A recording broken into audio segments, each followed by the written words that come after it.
Amis curieux, bonjour. Il faut bien un petit peu de curiosité pour s'intéresser au monde de l'au-delà. Alors, combien de fois m'a-t-on pas demandé si la possibilité de pratiquer le spiritisme était réservée notamment à une élite ou à quelques chanceux qui seraient passés sous la douche au bon moment et puis qui auraient bénéficié d'un don.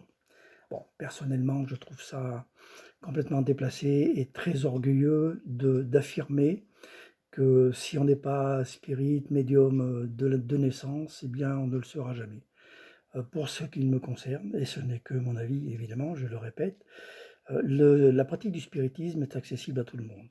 Simplement, comme la peinture, la musique et tout autre art qui peut se pratiquer, ça va demander un certain travail, ça va demander déjà une intention porteuse de ce travail qui va amener à un résultat. Il faut une motivation intérieure profonde. Je pense que lorsque l'on est désireux d'apprendre les choses de la vie, comment ça fonctionne, quelles sont les véritables réponses que l'on peut attendre de l'au-delà, qui ne sont pas données ni par la religion ni par la science, eh bien on peut être suffisamment curieux pour se lancer dans l'aventure. D'autres vont pratiquer tout simplement parce qu'ils vivent un deuil insupportable et ils espèrent, et c'est tout à fait légitime, de pouvoir rentrer en communication avec leurs défunts. Pourquoi ce ne serait pas possible pour ces gens-là, avec certaines précautions évidemment, peut-être aussi avec un certain suivi, parce qu'il ne faut pas faire n'importe quoi. Ce que je note, ce que j'ai noté, par contre, c'est qu'il n'y a aucune classe sociale demandée pour faire du spiritisme. On n'a pas besoin d'être intelligent ou cultivé. On peut très bien être tout simplement quelqu'un de simple. C'est pas la culture qui fait le spiritisme, c'est la pratique du spiritisme qui cultive. Donc, à ce stade, je dirais simplement que nous sommes tous sur un même pied d'égalité quand nous sommes autour de la table, autour d'une planche Ouija, par exemple. Il n'y a pas de chef, il n'y a pas de dominant, il n'y a pas de gens supérieurs aux autres.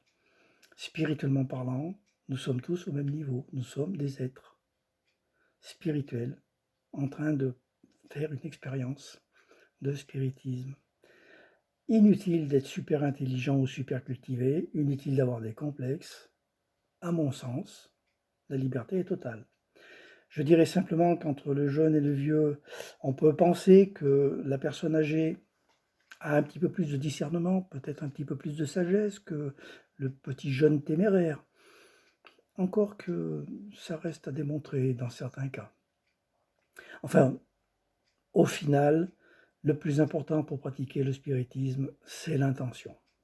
Si elle est portée par une demande intérieure sincère, portée par le cœur et non pas par une envie de spectacle ou d'exhibition ou de quoi que ce soit animé par le mental, il n'y a aucune raison pour que ce soit réservé à une frange de la population. Évidemment, avec le spiritisme, on peut aller sur plusieurs champs d'investigation, je pourrais dire. Mais je ne dis pas faites-le, allez-y, parce que c'est pas un jeu, c'est pas un amusement, c'est pas un divertissement. Ça peut être fait pour se faire peur, mais heureusement, c'est pas du tout obligé. Mais quand on le demande, ça marche. Je dis qu'il est quand même préférable de pratiquer le spiritisme sans avoir d'arrière-pensée. Je veux dire par là des ambitions personnelles, un profit camouflé, des intérêts financiers derrière tout ça, de domination. Bon, aucune hypocrisie, aucun masque, aucune belle parole ne pourront camoufler la vérité selon les esprits qui vont s'incarner, qui vont se manifester. Pas s'incarner, pardon, se manifester. Je dis aussi, si vous avez l'intention de nuire à quelqu'un, jouez autre chose qu'au spiritisme, parce que en fonction de cette loi qui commence à être bien connue, la loi de cause à effet, plus on lance le balancier fort devant, et plus on le reçoit fort dans la figure. Bon, il y a aussi des gens qui font ça par vanité, comme une expérience comme une autre, ils veulent mettre ça sur leur tableau de chasse, c'est libre à eux, il n'y a pas de problème derrière tout ça, il n'y a que des résultats. Moi je dis tout simplement, celui qui veut pratiquer le spiritisme n'a pour seule motivation que son intention intérieure. Parce que le spiritisme, la pratique, quel que soit l'outil, c'est une formidable opportunité, loin d'être un don ou un privilège, chose que je récuse complètement. Et cette opportunité, elle n'est pas banale, c'est quand même la possibilité d'élargir notre champ de connaissances dans un domaine où ni la science, ni la religion, ni la culture traditionnelle n'apportent de réponse à des questions existentielles. Le spiritisme, oui.